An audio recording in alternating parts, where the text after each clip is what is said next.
Ursula Burns is a most deserving honoree of this Highline Award because she is the consummate New Yorker, raised on the Lower East Side of Manhattan in public housing with a fierce and determined mother. Ursula found her way through school as an honors student and ultimately rose to the top to become the chairman and chief executive officer of Xerox Corporation. Ursula's most impressive achievement is that she prevailed to become CEO of Xerox Corporation at a time when there were very few women and even fewer African American women. And yet she persisted.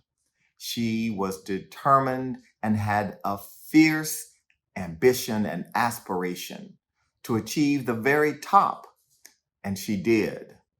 Ursula Burns stand as an example of what can happen when persistence, determination, courage, and a willingness to take risks all converge in one remarkable woman.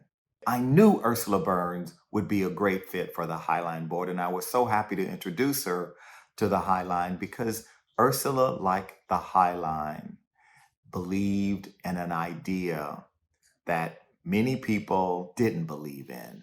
In her case, it was an idea that a woman, a Black woman, could become CEO of a technology company. The Highline was an institution that really didn't exist in the imagination of New Yorkers. The Highline existed in the imagination of two remarkable men, our own Robbie and Josh. Like Ursula Burns, Robbie and Josh were non-conventional. They wouldn't take no for an answer. So I knew that Ursula and this institution, the Highline, were meant for each other. Each shares a belief in what is possible.